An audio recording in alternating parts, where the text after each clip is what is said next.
Woke up the next day and it's like, fuck, I look stupid. I can't even get that book back now. My grandmama gave me that book. It's my book, punk. And sit up there on a big case of water. Like when Y2K was coming, man, kids, if you were alive at the time, fortunate enough to believe in Y2K, because Y2K was when the computer was supposed to set itself back and we were supposed to have like just a shutdown of the grid. Right. Yeah, all electronic devices and computer controlled things are going to just go on the fritz, just stop, like a worldwide EMP. There were even predictions that Skynet would come to life and the Terminators would come out and shit. Yeah. The world would go into chaos. Money would not be worth anything. Only gold. Like everybody was hoarding water and shotguns. Yeah, it was supposed to be chaos in the streets. It was supposed to be like those in every apocalyptic movie where something goes down and people in the streets and they're fighting each other trying to survive. It's just it's what do you call it? Not even martial law, but it's like oh fuck, man! It's not martial law. That sounds like what you're talking about. No, because martial law means that you have people going in and just kind of controlling things. Nothing's controlled at this point. Oh, right, just complete chaos. It's anarchy. Anarchy in the streets. Yeah, and the next day that shit didn't happen. And people had water for the next 5 years. People had bottled water for the next 5 years, man. Man, I had some friends who had huge vats of water. Like a year later, I went in their garages and saw it. I'm like, what is this? Hey, man, I had to be prepared. Yeah, okay. Like, fuck. Yeah. It's like, well, you can take down this monument to your stupidity right now. I think some people even had bomb shelters and shit in the back. Oh, yeah. Yeah. And, well, let's throw a part in that shelter because you ain't doing nothing else with it. And shotguns. Come on. Yeah, that'll be your fucking place where you want to go when you want to jack off in privacy, I guess, because we're gonna look for you there. But nah, man. So I'm thinking this year, like, what's gonna happen, man? Because 9909, right? And there have been some theories going around, like, oh, really? Yeah, this slight ones, like something. At this point, people have run out of things. I mean, because it seems like everybody's talking about 2012. That's like the next. It's overshadowed by 2012, but you get like those one or two people that you run into, like, okay, so what does this mean? Man, I don't know what it means. Fuck, but something's gonna happen. I can't tell you any more shit. But it's you mark my words. Yeah. But no, it's not as crazy as it was when 1999 was around. I think because, well, you didn't have Y2K right around the corner. I think people just kind of learned at that point. I mean, right now, people are just starting to be. I think people are starting to like be a little smarter. We've gone through enough.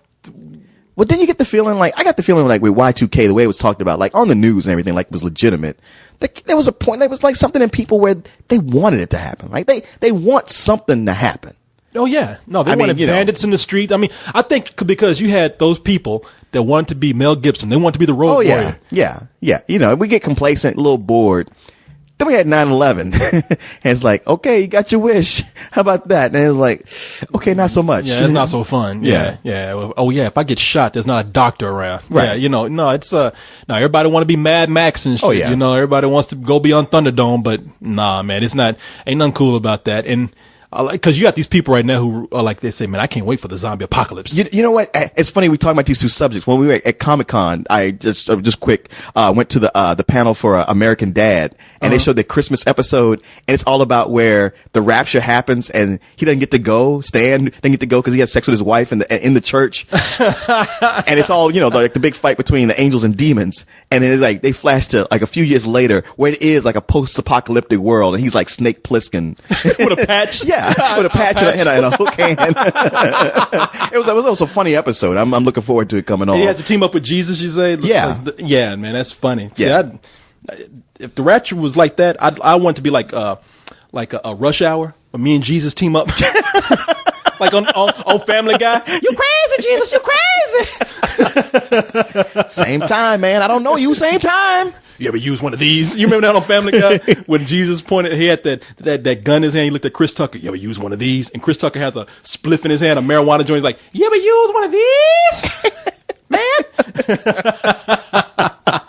Oh man, no, it's Those man, you mentioned those chick comics, man. Oh yeah, man. They're on the internet now, right? Oh yeah, yeah. I don't know if it's jackchick.com or Chick Tracks. I know if you look up Jack Chick Tracks, Tracts, just Google that, you'll find the site, and they have them all posted online.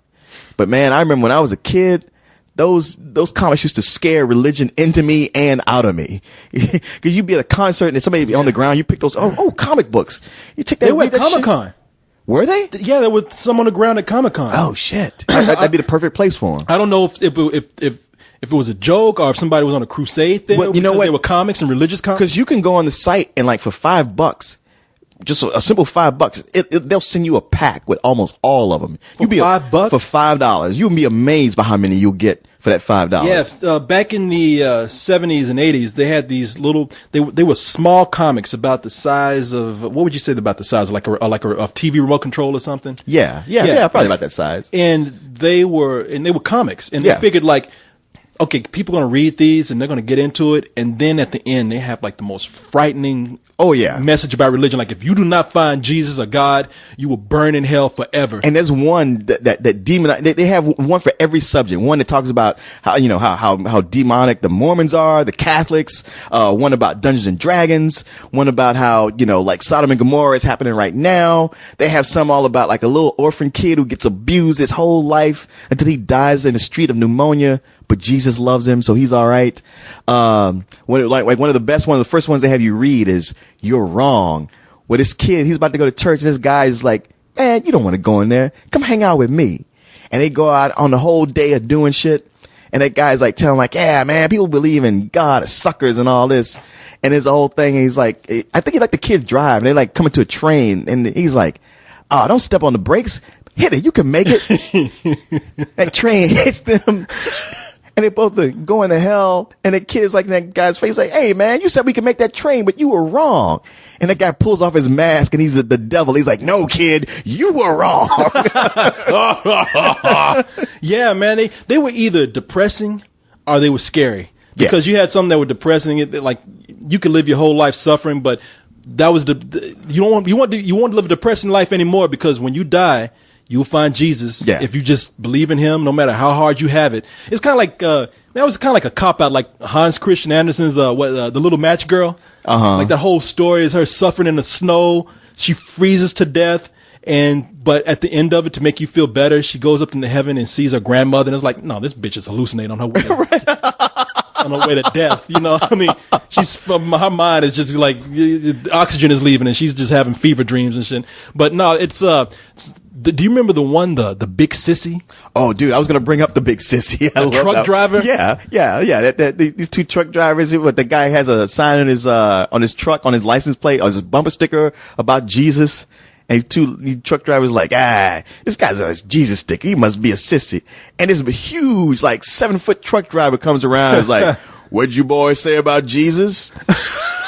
You think he was a sissy? Come in. Let me tell you about Jesus." And they're both like, Of course they're going to be like, "Shit, okay. Whatever you want." Man, my favorite one is Holy Joe. Have you read Holy Joe? No, I don't think so. I think I heard you talk about it. Dude, yeah, it's like during like the Vietnam War, and Holy Joe's sort of like Gomer Pyle, where he's just so religious and happy all the time, and the other soldiers hate him. And they like, man, they fight. We got a fucking Holy Joe in here. Like, Holy Joe, here's some shoes for you. They all throw their shoes at him. But the next day they wake up, he has shined all their shoes. And they're like, "God damn, that Holy Joe, man. That guy, ooh, he makes me mad." The sergeant just hates him. And there's one guy, like another private's like, "Hey, Sarge, what, man, Holy Joe ain't hurt nobody. Why don't you leave him alone?" And the sergeant's like, "Oh, yeah, you want some of this too?" And then Holy Joe comes up to that guy who was like on his side and says like, "I appreciate you taking up for me, but if you don't believe in Jesus, you're going to hell like everybody else." And then they got to throw a shoe at him. The guy's like, "Hey, man, fuck you." So anyway, they get ready. They're like, we got to take this hill. It's going to be a suicide mission. Who we going to send? Hey, I got the perfect guy. We're going to send Holy Joe. They send Holy Joe out there, but then the rest of them have to go too. And the Sarge comes up, he sees Holy Joe's dead body, but he's got a smile on his face, looking content. And the Sarge is like, "Oh man, Holy Joe, he believed in Jesus and he wasn't afraid to die." He gets down his knees. "Oh Lord, I've been a sinner my whole life, but if you I accept you into my heart, and I believe in you, everlasting life, blah blah blah." Kaboom!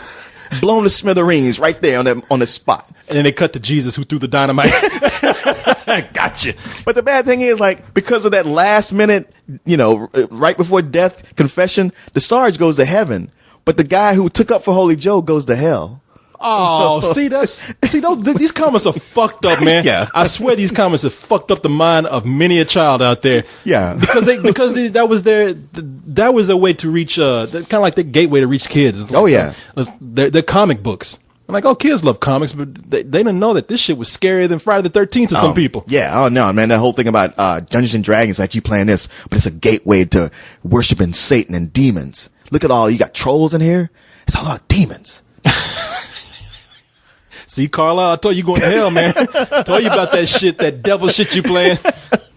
Tried to help him, man. Hey, sometimes you got to let him go. So you're going to see me playing Xbox with a smile on my face when I'm dead. So up there, I'm going to heaven with an Xbox controller. You sitting up there playing Dungeons and Dragons, you're going to hell with an 8-sided die in your hand. Or you're going to hell. Oh, yeah. He said, Corey, yes, but in hell, you get to play Xbox all you want. I do? Of course. However, you'll be getting fucked at the time. What game am I playing? Right. I can deal with that. No, I would be the guy that'd be like, oh Lord, I'm sorry, I accept you as my savior, and please let me into heaven. Kaboom! And when I get there, they'd be like, nah, that ain't gonna, nah, not you. I'd be like, well, you were like 2 words short. Like you were almost there. If the bomb had gone off just like 30 seconds later. No, even if I got it all in, they have a checklist and be like, this shit is just way too long, man. We can do Right. Yeah, brother, sorry. I mean, I can talk to some people, but I can tell you they're going to say no. And you know what they say? Like, you remember when you hit that car and drove off? That was the thing that put you over. What? But the woman lived it. I'm sorry, man. Yeah, man. Ugh. I mean, you had such a long roster. I mean, shit. I'll ask somebody, but you make a call. I fought for you. Honestly, I did. I got Corey here saying, "Oh no, okay, sorry, man." Sorry, dude. But boom, bye. Say consolation to you. A lot of your friends will be there. Hey, Leon.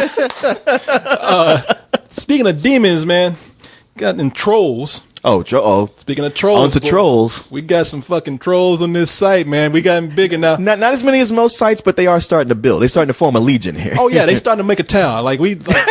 Troll town. Yeah. A little troll shanty town. Next thing you know, they're going to have a whole mountain to themselves. But yeah, man, and look, people, we mentioned this. They always say the golden rule on the internet is don't feed the trolls. But here at Spill.com, we're very open with you. Right. Hey, that's what we're all about. It's all a big party, and you're invited. Yeah, and this is to let you know that, hey, look, we are looking out for you because we are trying to foster something kind of cool here, and we want to let you know that we are proactive with you, and we notice these things going on. So when there's people out there just being a shithead, we're not actually trying to let them. Right. I mean, look, I think the policy is that we aren't going to jump on everybody and ban people right off the bat because everybody can have a bad day. We want to give freedom. However, there's certain things that people are going to do and be persistent about where it's like, all right, you've kind of worn out your welcome here. People do things, yeah, how consistent they are, because we do have a chance where we go in and we give people a warning. And we say, look, you might want to cool it. Even some of the most vicious people, we've gone in and say, hey, man, can you not do this? They had a guy who made racist pictures on here. And I went in and said, hey, man, look, just lay back on those pictures. That's all. And he just made more, Oh, no, that's what he came in and said. There was some movie that we talked about. And he's like, yeah, only niggers would love this movie. You and I like. And I was just like, I guess that settles that. So, let me go ahead and get this guy out of here. But it's not. We're starting to get racist. We're starting to get people who just try to cause trouble with other people for no reason at all. People who want to post porn pics. Well, that's been from day one. I know. It's just kind of annoying. And see, that's why I always give people a chance, because there were some pictures. Sometimes people don't know. They think anything goes, and it's like, that anything goes has an asterisk by it. And I look at those pictures before they go down. So it's okay. I'll give you a couple of chances with that. Because we had a guy who posted some pictures from that movie, Land Palin or something like that. Oh, right. The porno movie where they had a Sarah Palin look-alike. Right. And those pictures were kind of cool, man. I want to see that movie No, now. that chick is hot. Yeah, I think her name's Lisa Ann or something. Yeah, something like that. Don't go post those pictures now. But yeah, I saw those pictures of her, and I was like, I did look at them for a while. I almost forgot that I should take them down. I was like, wow, who is this? I was like, oh, wait a minute, I got to tell this person. I went and told the guy. I said, yeah, man, we can't really post these pics. And he came back and he said, you know what? My apologies. I didn't realize. I'm sorry. Yeah. And he was real cool about it. So I try to give people a chance. Even some of the most vile people, I would say, maybe you're just trying to get attention. But this ain't the place. Yeah. So if you just kind of cool out and just kind of foster the kind of atmosphere that we're also trying to foster, you can stick around. And some people just don't take the hint. Yeah. I don't know if you're going to name any of them, but yeah, there's some people who. Well, you want to? I want to name one. Okay. Because the guy kind of, I think he's kind of funny. Okay. CFAT. That dude. Oh, CFAT? Yeah. I thought he was kind of cool, man. No, I actually haven't had trouble with him in a long time. But there was a time.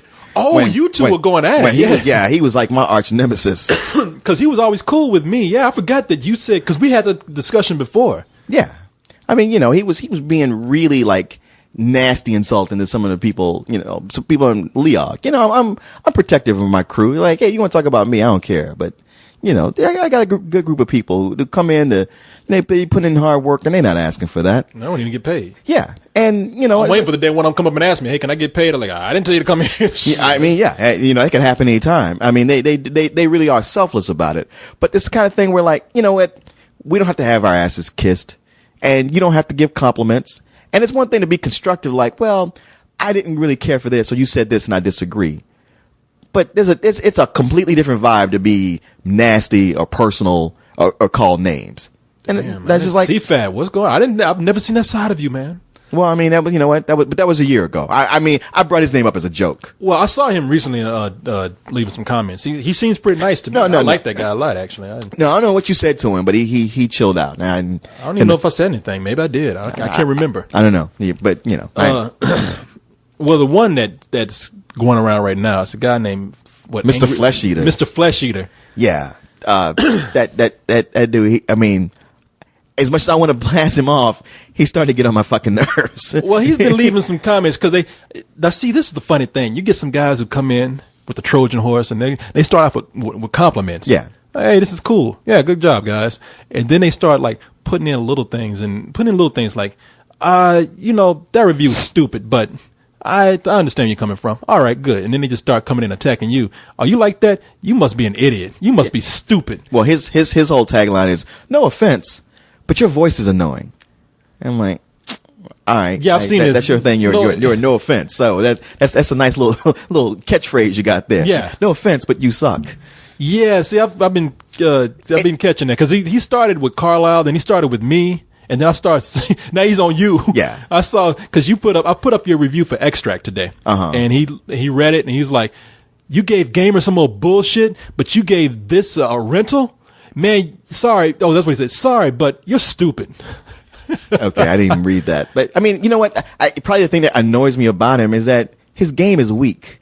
And it's just kind of tired. It's more like that annoying bug that you just swatting at that won't go away. Well, he's the kind of guy who has come in and said things like, hey, you're stupid. Wow.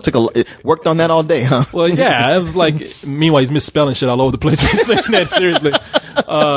But the guy's been kind of cool because he comes in, he says things like, hey, guys, I read this. Good review. Good job, guys. And then next thing he'll come in. That's what he did the other day. I'll tell you what he did to me. I told you this before we started. He came in for the Gamer review. Mm-hmm. And he said to me, he's like, hey, man, when you're being funny, you're hilarious. But when you try to be serious, you just say a bunch of dumb stuff. Stick with being funny. Don't say anything. Don't try to be smart. And I already knew where this guy was coming from. So I just like, I'm not going to say it. I'm going to leave it alone. And then later on another review, when I said that I had a few things to drink, he came in and said, hey, Corey, you know what? You do a good job even when you're drunk. Nice job, guys.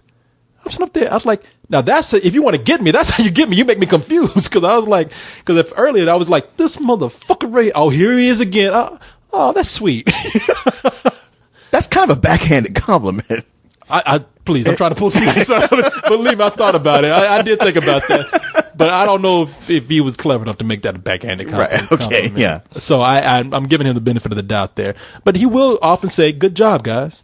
and he'll mean it. And so I'm kind of confused now. What pulled me over here, put me over to thinking that he's kind of just causing trouble. He made a group about about Nick Hodges being an asshole or a shithead or something. I took it down, but that's all it was. Nick Hodges is an asshole. Nick is totally cool. I loved every minute I spent with Nick when he was here. Yeah, Nick was the nicest guy, man. And Nick continues to be one of the most active guys on the site. He's creating shit that people flock to. Yeah. He threw parties for us in London. I mean, the guy is the nicest guy in the world. I almost feel like, you talk shit about Nick, you're talking about me, and I don't like it, It was somebody else. It was a couple of people who were on there. I just let it go because there's only two people. I figured they were from a part of Europe that probably hates Britain. Oh, okay. And so when I heard that, because I looked at their sites, like one guy was from Norway or something like that, and I just let it go. I was like, all right, that's between them. Yeah, that's that side. That's that side of the pond. So, but yeah, I don't want to ban anybody. I don't, and I'm gonna probably. Mr. Flesh Eater, I probably will have to talk to you personally, but right now I'm giving an open call to cool it. It is that. This is just like that first tap where he goes like, hey, you might want to think about just settling down a little bit. Yeah, because I like you, man. I think the guy's kind of funny. I really do. I mean, somebody like that who comes in with these little quips, whether they be clever or not, and then come back and give these like crazy compliments too. I'm like, I don't know what it is. I kind of like the guy, but okay. I don't know if he knows better or if he's just out here causing trouble. And I gotta tell you, Mr. Flesh Eater, if you're causing trouble, it ain't anything for me. That's why I don't mind mentioning trolls, because it's one press of a button. I guess that's true. Like people can keep coming back, and it's just one press of a button. That's it.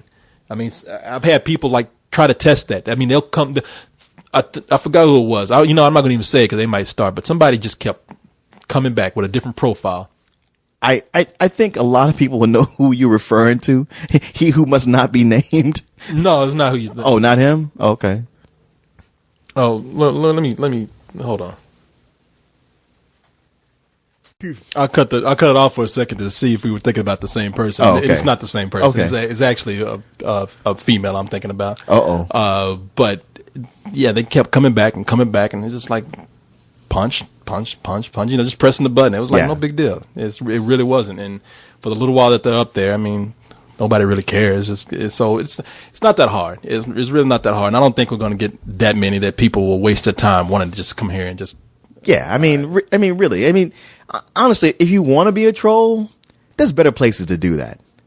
Yeah, and really go somewhere where nobody's really paying attention. I mean, because people here are not gonna really get riled up. I mean, people see somebody trolling, nobody gets crazy about it. It's just kind of like, hey, we'll get notices. People say this guy's causing trouble. What can you do about it? And I'll tell the person to stop, or if it's a spammer, they're gone immediately. Right. But we got enough watchdogs on here, and people kind of looking out for each other. And that's what's cool about the site, man. People are just looking out for each other, and they notice this shit. Yeah. And this is not a spammer at all. Hal 9000 is actually seemed like a pretty cool member.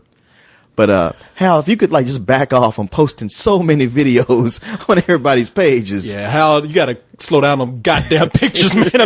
I mean, I go to my page and there's like 6 videos posted one after the other. And it's like, dude, I'm asking you not to do this because I'm not gonna watch them. If you post 6 videos on my page, if you post 2 in a row, I'm probably not going to watch either of them. If there's one, I might be curious and go like, oh, let me check this out. But a bunch of them, I'm like, you're just taking up real estate. Yeah, getting people to watch your stuff, you don't do it by posting it over and over again. That's how you get people to not watch your stuff, because people get pissed. If you want to get people to watch your stuff, make something cool, alert somebody. Or find something cool, but just the one thing. Yeah, and if you think it's worth being featured, or if you think it's something that a lot of people will like, let me know, and I'll see what it's like. And if it's not, I'll tell you why. If you really even want to know why, I'll tell you why. Let me ask you something. What's that? Do you answer everybody who emails you? I try. I try too, but I can't always do it. And then sometimes there's somebody I want to answer, but I'm real busy. And then it kind of slips through the cracks. Like weeks go by and I'll go like, oh shit, I never got back to them. Yeah. Because you got to keep in mind, my email gets also flooded with the emails for questions for a couple of cold ones and let's do this. Right. So sometimes things do get lost in the crack. Or if I'm having to go out of town for a little while, the whole day will go by and I won't be able to check my mail, and then it'll get pushed down, and I try, but I do try. Yeah. I mean, don't get offended, anybody, if we don't answer please. emails, because we try. Right, because what's on my mind right now is like I got an email from Moxie from last week, and I was planning to answer her back, and I haven't had a chance to. And she and I we used to always have these great email volleys, but I'm like, shit, I got to try to do that because now it's going to be pushed down to like number 13. Oh yeah, no, that happens a lot. I mean, it's just something that happens, and somebody has an email about that we'll probably read later. But someone, I forgot who it was. I think it was. I forgot the guy's name, but he asked about podcasting. I wanted some advice, and I meant to answer back, and I totally forgot. Did you get the same email? Yeah. They usually ask me, and I send them to you. I was like, ask Okay, Corey. I guess that's what happened. Or I think in the case of that one, that was where I meant to say. See, I never got around to telling them to ask you. I was like, yeah, I got to tell that guy to So ask he Corey. just thinks we're the biggest assholes in the know. world right now. Those motherfuckers, full of themselves, don't give a shit about anybody on the side. I knew you back when you were nothing. Nothing.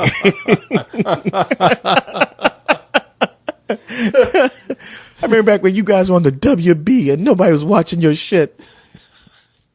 Yeah, that would be a while back too. So you were old and answer if you remember that shit. You were old and answer if you remember watching that show at all. That show wasn't too bad though. I thought it was a good show. I mean, we had good ratings. That's the thing that kills me. It's like, it went on for the most arbitrary of reasons. I was ready to go though. I know, you hated it. We did a WB show where they told us, and maybe you heard us say this before. If you have, then fuck it, go get some milk or something. If you haven't.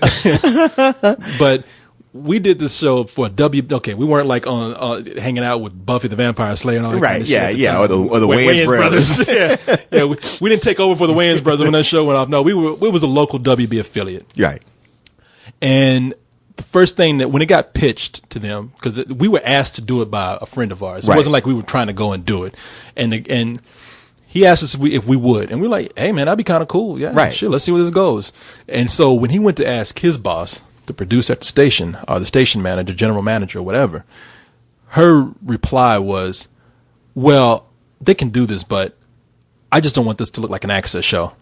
And we already kind of insulted because that's what we did. We did Right. We were doing an Access show. Yeah, I remember our producer coming to us kind of like, look, guys, I don't want this to look like an Access show. I was like, well, have you ever seen our show? No. Is it any good? Like, I'm like, wait, why'd you hire us? Well, I knew you guys did a show. Hire us. We got to be paid to be hired. Right. Got paid with being talked about. No, we didn't get paid, and they gave us it was a raw deal all around, man. First of all, the set looked like an Access show. Yeah. That was the funny thing is that it did look like an Access show. I fought to get chairs. Those chairs is because I bugged somebody to get them. I was like, it's like I actually found them. I said, look, man, we can go to this place. They got chairs available because I was stuck. I didn't know what to do. It was like we had no props. Yeah. I mean, I hate this kind of motif, but okay, let's just. Yeah, hey, look, we're movie critics sitting on movie props. In the back of the theater, not a movie theater, like a community theater. With the lights on. like if you look over to your left, that's where they do the news with the nice lucite desk and the fake Austin in the background. Yeah, you had to give up after a while because they're like, that looks good, right? And you're like, yeah, okay, yeah, it does. Let's just shoot this. Sure. so we, and then the other thing was when we finally, because we were saying, look, we're doing this, but we were doing this because we thought we would get some money. And they were like, okay, well, you're going to get your money through ad revenue. And we're Right, like, okay. right. Yeah, you guys sell your ads. You get to keep all the money from the ads you sell. Okay, so who do we get to sell our ads to? Well, we can tell you who you can't sell them to. Subway, Coke, Pepsi, Frito-Lay, pretty much anybody who has money you can't go to. Right, you can't go to anybody who we already have a contract with. Which is, it's anybody who has money. You can only go to these certain local businesses. You can go to Joe's Sandwich Shop over there on 8th Street in Guadalupe. You know, it's like, And then the one I sold, they stole from me. Oh, the Opal Divines. Yeah. Yeah. And I remember they took us out to lunch because they felt guilty about that shit. I was just sitting there like, man, all right. You know, that's when I felt like this is not going to go anywhere. But we were famous. Yeah, I mean, we were. We know. Look, there were perks that came with that fame. I mean, I know you were angry the whole time, but it was nice, walking to restaurants and getting recognized and like, oh, here, take this table. And, no, it was. It was. But it got to our days at Ocean's 11, drinking till 4 a.m. Oh man, I know. No, it was. Hey man, it was some great times. I mean, at the time, I tell you, and it sounds funny to do a show like that. We had it all, man, except money. You know what? But that's the story with a lot of show business. I mean, there's a lot, the whole climb up the fame ladder, and not just show business, any kind of glamour profession is a lot of busting your ass for free to get to a certain point. No, there's just no getting around it. Everybody in town knew us. We had a little bit of. I mean, look, it's big fish and small pond type thing. Yeah. And I even hesitate to say big fish. I mean, we went big fish. Don't get me wrong, people. I'm very grounded about this. That's why I was upset with it, because it's everything you kind of want. It could have wanted. I mean, except having the cash. I mean, going everywhere, getting free meals everywhere, meeting women, having drinks given to us. I mean, it was surreal. It was like, wow, if this was on a national level, this would be cool, but fucking Austin. It's like, I mean, it's so, and I'm not gonna get a big head about this. I was very realistic about it. I was like, this is nothing. And so when I finally realized, I was like, these bitches ain't gonna give us any money. I was just like, I'll ride this out, man, and see where it goes. And right when I wanted to stop, that's when, I got. That's true. Right. It was a good 18-month run, and then it was 18 months, man. It was like almost 2 years, and I was that fateful day I was in Dallas. Right, riding in a limousine with Mandy Moore, and I called you to like, hey man, the show got canceled. I'm like, damn, this shit's just getting good. Man, yeah. But at that point, I was really happy, because I remember when you said, man, the show's canceled. I was like, well, shit, I have a tab downstairs at the bar, and me and this chick went down there, and we must have, even the promotion company, when I talked to them the next day, they're like, I said, wow, thank you for the trip. I mean, that was really cool. I said, we're not going to be doing a show anymore though. And they're like, well, that's probably a good thing, because you ran up a hell of a tab at that bar. The thing is, it was not me. I ordered a little bit. That chick was kind of a bitch, man. She just ran that shit up. I was looking at her because I was a little bit older than her, and I was like, you know what, you might want to slow down a little bit. She's like, well, this is free. And I was like, oh, fuck, all right. I ordered a couple of strong drinks, and once I realized she wasn't giving up any ass, I was going to say, the hell with this. This ain't nothing. I was like, thought we were cool. That would have been the icing on the cake right there. I would have came back to Austin like, yeah, fuck this show. I went out with a bang. Oh man, I didn't know Mandy Moore was such an ice queen. Oh, it wasn't Mandy Moore, man. Wasn't Mandy Moore. I wasn't even. What was I there for? I wasn't even there for a Mandy Moore movie. Yeah, you were. No, it was another movie that I was there for, and I guess maybe I was in a limousine with her somewhere.